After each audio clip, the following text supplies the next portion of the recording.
जीवन का उद्देश्य होना चाहिए जीवो और जीने दो। खुद जीवो, किस प्रकार से जीवो? इस प्रकार से जीवो कि तुम्हारा जीवन में हर प्रकार के गुण हो, दूसरों के प्रति आप प्यार हो, किसी की बुराई ना करो, किसी से नफरत ना करो, ओगन ग्रही ना बनो। जहाँ कहीं जाओ गुण की पहचान करो, मीठा और अच्छा बर्ताव करो, बूढ़े बुजुर्ग की इज्जत कदर करोगे, दो शब्द प्यार के बोलोगे, वो तुम्हें इतनी इज्जत और सम्मान देगा, तुम गदगद हो जाओगे। अरे उसी चीज में तुम्हें सुख मिल गया, शारीरिक सुख, मानसिक सुख तो उसी में मिल गया। कुदरत का नियम है इसमें, संसार में जिसमें हम रहते हैं, इसमें कोई किसी का, परमात्मा कोई दखल नहीं देता। वो किसी के काम में दखल नहीं देता। तुम पाप करो नहीं बोलता है, तुम पुण्य करो नहीं बोलता है, तुम भला करो नहीं बोलता है।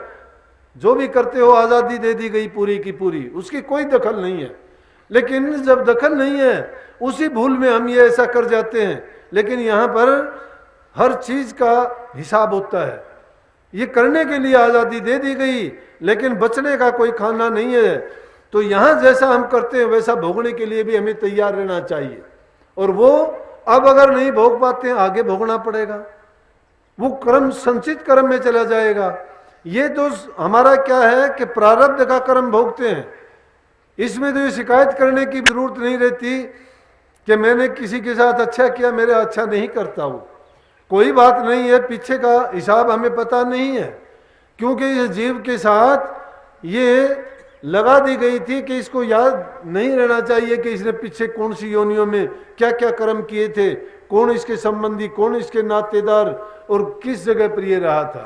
कोई बिरला जीव ऐसा होता है कि कुदरत का क्या खेल है कि कोई लाखों करोड़ों में कोई एक आध मिल जाए, वो भी कहते सुने हैं, लेकिन वो पूर्ण रूप से साबित एक आधी बात हो ही है। लेकिन ज्यादातर यही बात है कि जीव को पता ही नहीं हम किस योनि से आए हैं, क्या क्या कर्म करके आए हैं, कितना कर्म हमने भोग लिया, कितना हमारा बाकी है। ये लेखाकार तो लेखा जोखा रखता है, लेकिन हमें नहीं। इसलिए इस जीव को जो आज़ादी दी गई, उस आज़ादी में फंस के हमने जो कर्म किए, उस कर्म के भोगी बन के बार बार संसार में अलग अलग योनियों में आते रहे और दुख उठाते रहे।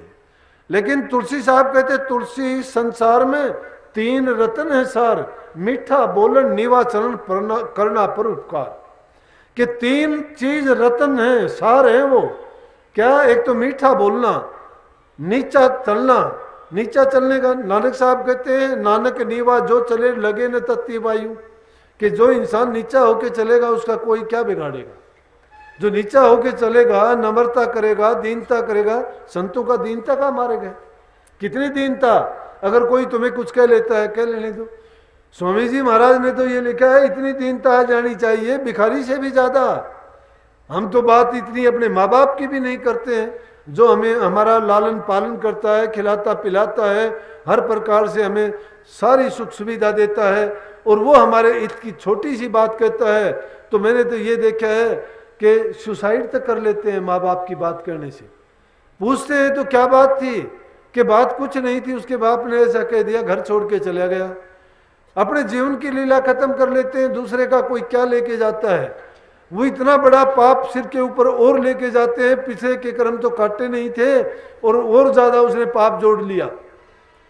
लेकिन अगर इस बात को समझ ले इंसान कि जो हमें दीनता में, नम्रता में, निर्बलता में जो चीज मिलती है, वो हमें अपने अभिमान में और घमंड में नहीं मिलेगी। स्वामी जी महाराज की बात लीजिए, सत्संगियों को तो ऐसा होना चाहिए। संतों के बारे में तो ये कही है कि संत का हृदय नवनीत समाना। कि संतों का हृदय तो ऐसा है, छोटी सी बात के लिए द्रवित हो जाता है। उनमें बहुत दया होती है, करुणा होती है। दुखी जीव जब जाते हैं तो वो उसके दुख को मिटाने के लिए उसका पूरा दुख ले लेते हैं, क्योंकि वो सतगुरु के निमित्त होकर परमात्मा के हुक्म को तो नहीं बदलते, लेकिन उस जीव के कल्याण के लिए उनके लिए अर्ज करते हैं कि इनको आप शांति दो, इनके दुख को मिटाओ, कि इस जीव का ताकि कल्याण हो सके। और वो उन जीवों के लिए होता है। क्यों होता है? कि उनके पास दौलत होती है, लेकिन संत परमात्मा की मौज में दखल नहीं देते। स्वामी जी महाराज के वक्त की जिन्होंने राजस्व मत प्रकट किया, उन्होंने इस बात पर बड़ा जोर दिया। अव्वल तो देखोगे तो जीवन का कोई पहलू ऐसा नहीं छोड़ा इस जीव के निमित्त कि ये किसी भी प्रकार की उलझन में पड़े। जहां जो भी खोज करोगे सब चीजों का समाधान है।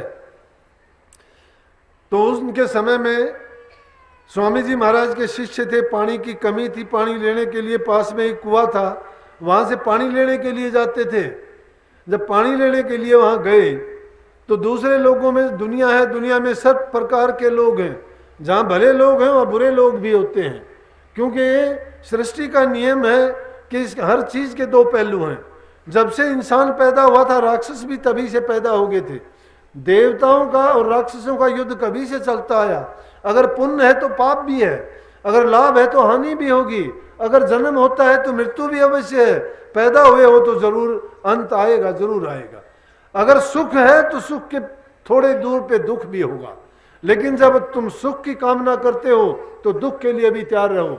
इसीलिए संतों ने कहा है कि सुख दुख जीवन में आते जाते रहते हैं। शास्त्रों की बात माने तो शास्त्र तो ये कहते हैं कि जन्म मरण यश अपयश और लाभ हानि ये विधना के हाथ है।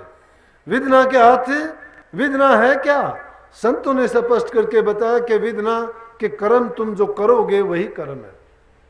जो तुम कर्म करोगे उसी से तुम्हें इन चीजों के लाभ गुण और उनका फायदा जो मिलना है वो जरूर मिलेगा, अवश्य मिलेगा। उसको मिटने वाला और मोड़ने वाला कोई नहीं है।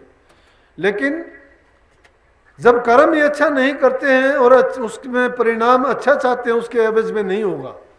तो मैंने बात बताई थी दीनता की।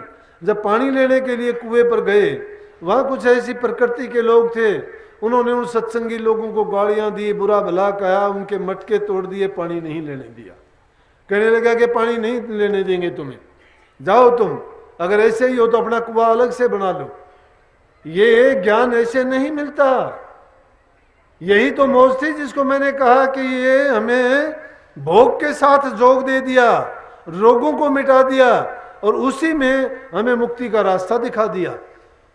गृहस्थ में रहते हुए, सारे काम करते हुए, सच्चाई के साथ अपने जीवन को जीते हुए अगर हम कुछ समय निकाल के प्रभु भक्ति करते हैं, नाम की कमाई करते हैं, तो भी हमारा कल्याण अवश्य होगा, कोई रोकने वाला नहीं है। ये संत मत की निश्चय करके अपने में बात दिमाग में रख लें कि हमारा कल्याण अवश्य होगा, क्योंकि हमें जो नाम मिला है उस नाम में ये ताकत है कि हमें दोष मुक्त करके निज धाम को जरूर लेके जाएंगे। तो स्वामी जी महाराज ने के पास आए, वो रोते भी लगते। क्यों? कि हमारी तुच्छ बुद्धि है, तुच्छ ज्ञान है, समझ नहीं है। हम तो छोटी सी दुख की बात होती है दुखी हो जाते हैं, सुख की बात होती है हंसने लगते हैं, लाभ की बात होती है तो मगन मस्त हो जाते हैं, भूल जाते हैं। छोटी सी बात पे ही ऐसे अभिमान में आ जाते हैं कि बस क्या बताएं कि ना कही जाती है और ना ही उसको बात को हम अच्छी तरह से संगवा सकते हैं। तो क्या किया, गए और जाके कहने लगे जी हमारे साथ तो ये हुआ, रोने लगे कि उन्होंने हमारी बेइज्जती की, मटके तोड़ दिए, पानी नहीं भरने दिया, अब हम नहीं जाएंगे। स्वामी जी महाराज ने उनको कहा कि बात सुनो, कोई बात नहीं, तुम ये लो मिठाई लेके जाओ, उनसे माफी मांगो और माफी मांग के फिर आना। अब शिष्य थे, अब आज का जमाना हो तो शिष्य ऐसी बात सुन के कहेगा मैं गुरु को भी छोड़ दूंगा, सत्संग को भी छोड़ दूंगा। लेकिन जिन शिष्यों को शिष्य गुरु के वचन पर संशय नहीं उठाता। शिष्य कौन होता है? कबीर साहब ने शिष्य के बारे में कहा है कि जो उल्टे सीधे वचन का और शिष्य नहीं मानने दुख, कहे कबीर संसार में सो कहिए गुरुमुख। गुरुमुख का कल्याण गुरु के वचन के मानने में ही है। अगर वो गुरु के वचन को मानता है तो समझो उसका कल्याण हो गया, क्योंकि गुरु का वचन मंत्र कर मान। गुरु के वचन को जो मंत्र करके मान लेता है फिर उसको संशय नहीं रहता। संशय शोक उसको कभी व्यापता ही नहीं है। संशय शोक भ्रम और भ्रांति ये शिष्य की दीक्षा के समय खत्म हो जानी चाहिए। अगर ये चीजें फिर भी रह जाती हैं तो शिष्य के और गुरु के बीच में पर्दा रह जाता है। और जब पर्दा रह जाता है तो कोई काम नहीं होएगा, चाहे लाख कोशिश करना। क्यों कि अगर तुमने पारस पत्थर और लोहे को सोना बनाना चाहते हो और पारस पत्थर के बीच में और उसके बीच में अगर तुमने कोई कागज रख दिया, कोई कपड़ा रख दिया, तो उसका वो सोना नहीं बना सकता। इसी प्रकार से वो भ्रम की झिल्ली है तो बहुत कमजोर, बहुत पतली, लेकिन गुरु और शिष्य के बीच में वो बहुत एक मजबूत दीवार बन जाती है जो उस चीज को उस तक नहीं पहुंचने देती और शिष्य की भ्रम और भ्रांतियां नहीं निकलती। भ्रम और भ्रांति रहती है, शांति नहीं आती। शांति जब तक नहीं आती आदमी को आत्मा आनंद नहीं मिलता। आत्मा आनंद कब मिलेगा? सुख की बात करते हो, भूखे आदमी को रोटी मिल गई, सुख मिल गया, प्यासे को पानी मिल गया, सुख मिल गया, लेकिन आनंद नहीं मिला। आनंद किसको मिलेगा? आत्मा को मिलेगा। ये तो मन की चीजें हैं, इंद्रियां तो मन की गुलाम हैं, उनकी जरूरत पूरी हुई, मन भी खुश, इंद्रियां भी खुश, लेकिन आत्मा खुश नहीं है। आत्मा को आनंद किस चीज से मिलेगा? आत्मा अंतःकरण की शुद्धि के बाद मिलेगा। जब अंतःकरण शुद्ध हो जाएगा, और अंतःकरण शुद्ध किन बातों से होगा? वो जो मैंने कही, गुरु के वचन को जो मान के चलेगा। अब वो तो शिष्य थे, उन्होंने भ्रम नहीं उठाया, गुरु ने कही और जाके उन्होंने उनको मिठाई दी, और मिठाई देने के बाद में उनके पैर पकड़े और माफी मांगी। वो देख के हैरान थे कि हमने इनकी पिटाई की, हमने इनका नुकसान किया, और उसके बावजूद इन्होंने हमारे पैर पकड़े, इनकी गलती नहीं, इन्होंने माफी मांगी। संतों की बात को कौन समझता है? संत की रमज की समझ जिसको आ गई उसके सर भरम भूत भाग गए। और जब तक भरम भूत नहीं भागे हैं, अपनी अकड़ में रहोगे न, तो संतों के आगे कौन चीज बादशाही? अरे तुम्हारी अकड़ तुम्हारे पास रखो, तुम्हारी अकड़ होगी तो तुम्हें जकड़ देगी, वो काल के खूंटे से बांधेगी। क्या होगा अकड़ में? इसलिए दीनता गरीबी ये हमारे मत के गहने हैं। दीनता गरीबी ये जब हमारे दिल में होगी तो हमारा पात्र साफ है, उसमें सब चीजें समाएंगी। क्रोधी स्वभाव जिसका होगा वो तो ऐसा है, काले सांप जैसा, जब भी छेड़ोगे फुकार मारेगा, उसके बाद लेने देने के लिए नहीं। अब ईमान में इसी प्रकार से हम फुकार मारते रहते हैं, हमें ग्रहण करने की शक्ति नहीं होती। जो ग्रहण नहीं कर सकता तो उसके पास संचय नहीं होगा, संचय के बिना उसका खजाना खाली रह जाता है। इसीलिए संतों के पास जाओ तो उनकी वचन की पालना करो। तो धन है वो नेक कर्मों में लगाओ, मन है उसको प्रभु की भक्ति में लगाओ, तन से तुम सेवा करो। ये 3 प्रकार से कल्याण बताया है, उसमें यही है कि तन पवित्र सेवा किए, धन पवित्र किए दान, मन पवित्र हरि सिमरन से तिरबिद हो कल्याण। जो अपने घरों में माँ बाप की, सास ससुर की सेवा नहीं करता है, उनकी इज्जत कदर नहीं करता है, उनकी बताई बात पर नहीं चलता है, उसको अवश्य ही नुकसान होगा, क्योंकि उनका अनुभव है, तजर्बा है। और जिन्होंने अपना जीवन जी लिया है उनकी बात तुम्हारे लिए, तुम्हारी भलाई के लिए है, उनमें उनका कोई स्वार्थ नहीं है। वो निस्वार्थ की बात इसलिए करते हैं ताकि तुम्हारा जीवन सुख में हो, तुम्हें किसी प्रकार की पीड़ा दुख दर्द जीवन में ना हो। उन्होंने दुख सुख की बातें सारी की सारी अपनी जिंदगी में देखी हैं, इसलिए उनसे जो निष्कर्ष निकला वो उससे प्राप्त किया हुआ ज्ञान हमें देना चाहते हैं। लेकिन हम उनकी बात को अनसुनी करते हैं, उनकी बात को मानते नहीं हैं, तवज्जो नहीं देते, इज्जत नहीं देते, कदर नहीं देते, प्यार नहीं करते, उनकी सेवा नहीं करते, कभी भी कामयाब नहीं होगे। मत जाओ गुरुओं के पास। गुरु के पास अगर जाते हो तो गुरु के वचन को मानो। गुरु कहता है कि सबसे पहली चीज है कि तुम अगर शब्द की, नाम की कमाई करना चाहते हो तो सबसे पहले अपने घर को संभालो। जो स्त्री अपने पति की इज्जत नहीं करता, जो पति अपनी स्त्री की इज्जत नहीं करता है, वो घर नरक के समान है। उनका सत्संगों में आने का कोई फायदा नहीं। मत आया करो, बेशक कोई फायदा नहीं होगा आप लोगों को।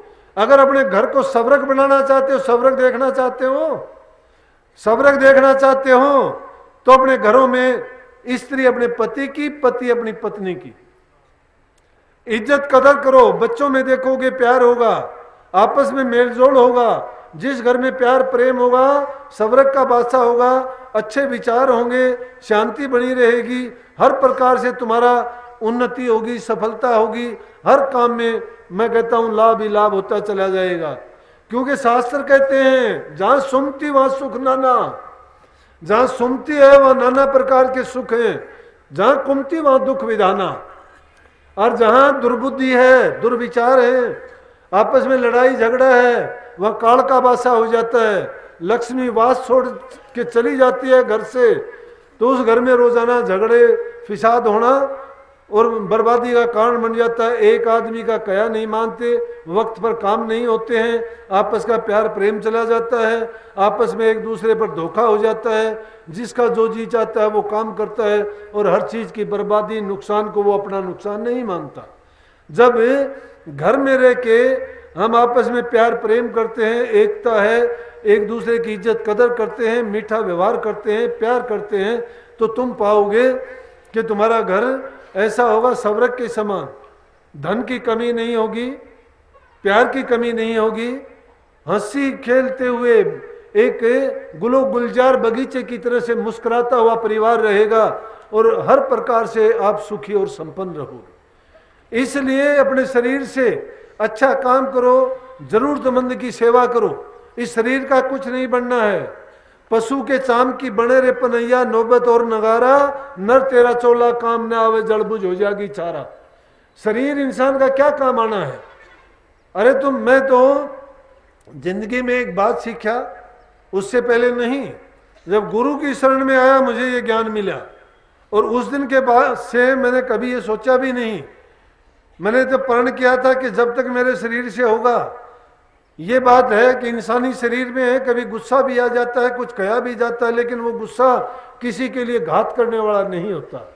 मैं गुस्सा करता हूं तो भी अगले की दात है वो, मैं उसके कल्याण के लिए, उसके सुधार के लिए और उसकी बेहतरी के लिए गुस्सा करता हूं।